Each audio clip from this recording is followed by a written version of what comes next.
Today, we're going to discuss Beethoven, more specifically, what separates him from his contemporaries. Many people might say that Beethoven's defining characteristic is the obscene amount of sforzandi that he uses in his pieces. And although I must admit that there are a lot of sforzandi, they are not just for show or surprises.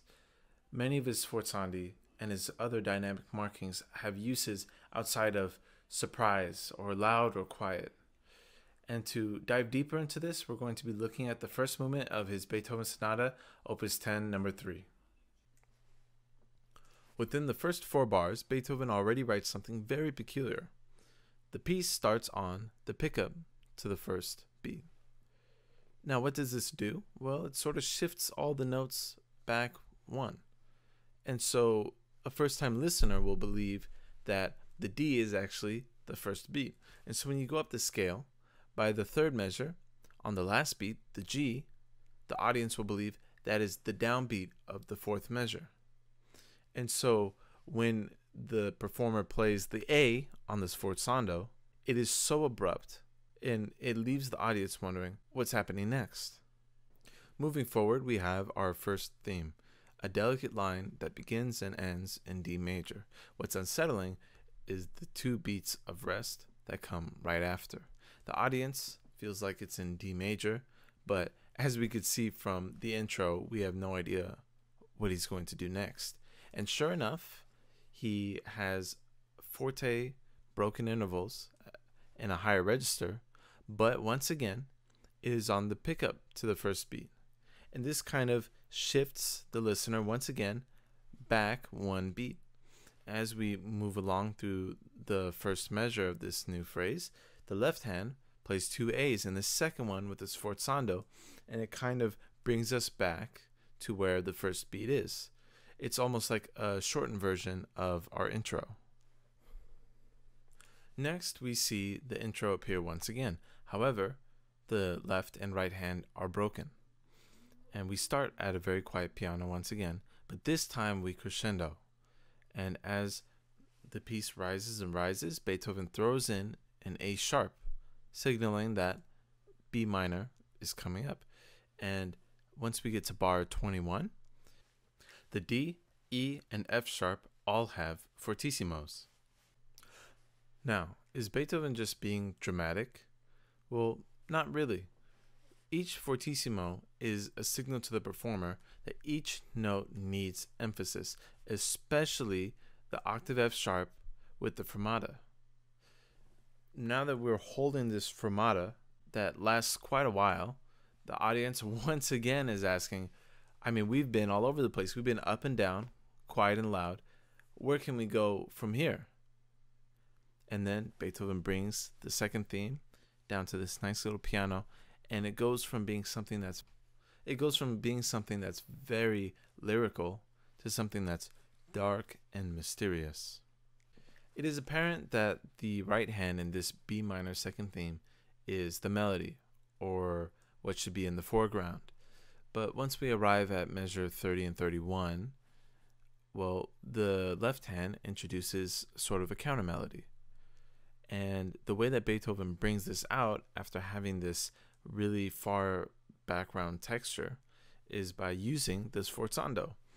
By going yum bi yadum, it draws the audience's attention.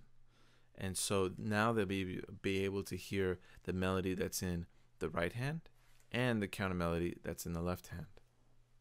We see the exact same occurrence in measure 35, where the left hand once again has a sforzando accenting the counter melody.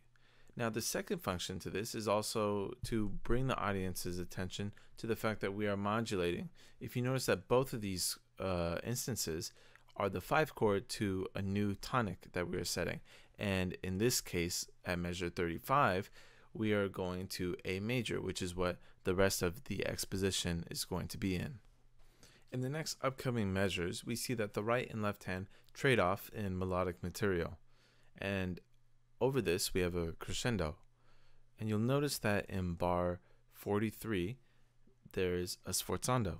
And then in bar 44, there is also another sforzando. And finally, in bar 45, we have a fortissimo. And so Why accent those two beats before the fortissimo? It's to once again accentuate the crescendo, to add intensity, to bring the audience's attention to this grand moment, like something is going to happen. These sforzandos are a telling sign that there's going to be a large moment ahead. At the same time, this crescendo is accompanied by a wider texture, whereas at the fortissimo, as the texture closes, so does the dynamics.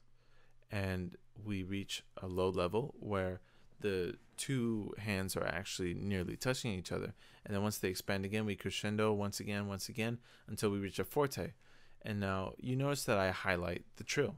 The reason why I highlight the trill is because it acts like a crescendo. It is meant to intensify that note, almost like it was a crescendo. And it is telling that we are about to land on a moment. And this moment is a final cadence in A major, our new key. Beethoven's sforzandi are also used for tension and relief. As we see in the next page, on measure 77, we have two sforzandos in the right hand, both on these B naturals, which adds to the tension of this 5-7, and then resolves in the fourth beat on the A major. And there's even more sforzandos in measure 75. What are the purpose of these? Well, as you can see, they are in succession, which means that Beethoven is likely trying to crescendo, of course with an accent on the first note, but nonetheless a concerto. Evidence of this is shown in the fact that after the three sforzandi, there's a piano, as if Beethoven knows that the performer is going to crescendo, and he wants you to bring it back down for once we go back into a lower register. And as we go into a higher and higher and higher register, he wants us to crescendo using these sforzandos until he does sort of a makeshift forte piano in measure 85, where it's sort of a sforzando piano, which is very dramatic and then very hidden. And then we slowly crescendo, and then we have the sforzandos in measures 97 through 90, also accentuating a crescendo, leading to a fortissimo, one of the larger moments in the piece.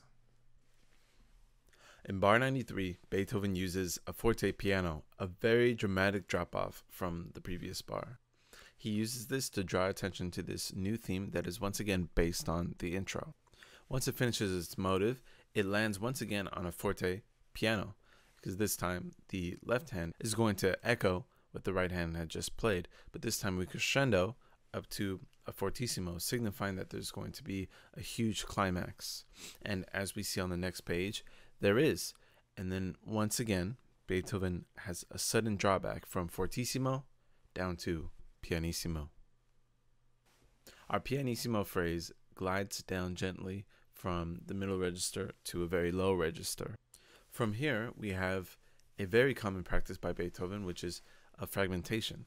These fragments are based on the first four notes of the intro, played in the left hand, then the right hand, left hand, then right hand, sometimes ascending, but most of the time descending. You will notice that in this section, there are a lot of pianissimos. Why does Beethoven need to constantly remind us? In bar 120, we are shifting in key. As you can see, the G natural is signaling a shift to perhaps D major. And as both hands ascend and ascend and ascend, there's suddenly a pause. And then the phrase begins to descend. And why does he add pianissimos again? Because once again, the key changes. The F naturals imply D minor. That is exactly what we get in bar 129.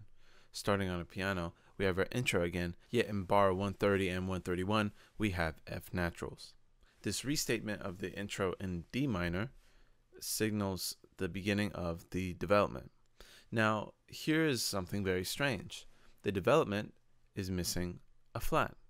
In the key of D minor, there's one flat, B flat. However, our key signature implies A minor or C major. So, do we actually end up in A minor or C major? Well, no. Something interesting that Beethoven decides to do is essentially not have a key signature. The development starts on B flat and then slowly whittles its way down until measure 141, where it is still in B flat. Yet in bar 145 and 146, we have a new tonicization of G minor. Once we have this G minor arpeggio pattern, we modulate once again with the tonicization of E flat major. In measure 161, we have the hope of returning back to D major with the 5/7 chord that Beethoven uses. However, in bar 163, it is clear that we are still in D minor by the use of F naturals. The rest of the development continues in D minor until finally, in bar 183, we return back to D major with our intro. This intro signals the recapitulation, the return section back to D major. What is different about the recapitulation to the exposition is that this entire section is supposed to be in D major. Let's see if he keeps it that way. We see many of the same devices using the use of sforzandos to accent the downbeat of a bar, such as in measure 195 to 200. We have the sforzando bringing attention to a different voice, such as in bar 212, when he uses it to bring out the counter melody once again. And in bars 231 and 232, Beethoven prolongates the cadence with arpeggios and a trill. Now, what is different is in bar 293, where our beautiful pianissimo descending line keeps descending, and it also crescendos. Initially, we were supposed to just head toward D major, but we just keep heading down and down until a D7 makes us realize that we have a new tonic, G major. The recapitulation is supposed to stay in D major. However, Beethoven decides to take a turn, sort of to withhold the ending from the audience. Even though the audience has heard all of his tricks up to this point, by changing the direction of the piece somewhere far from the exposition, the audience will not know what to react to. He begins by using the same fragmentation used in the exposition. However, once it switches to one single line in both hands, he is constantly going up. As soon as he gets to the top, he just goes back down. However, he changes keys from G major to G minor, from G minor to F minor. All of a sudden, in measure 316, there's a sforzando, and this is because we are starting something new. The left hand and the right hand together are playing sort of a B flat 7, which is the 5 in E flat major, and Beethoven has us believing that we're actually going to be approaching E flat major. But if you notice in bar 320, once both hands join together on this sforzando, it switches enharmonically. So no longer is this the 5/7 of E flat, but it is the German 6 in D major.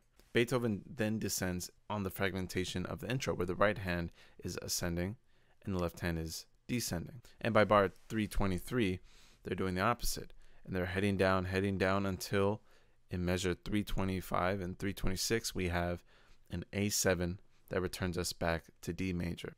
We have a quick piano right after our D major cadence, and very quickly the right hand leaps up a few registers, and it continues this downward motive inspired by the beginning of the intro, and it continues this until it gets to the bottom, where Beethoven can begin this motor-like motive that is going to close out the coda and the rest of the piece. Here's the piece in full with all of the annotations that we just made.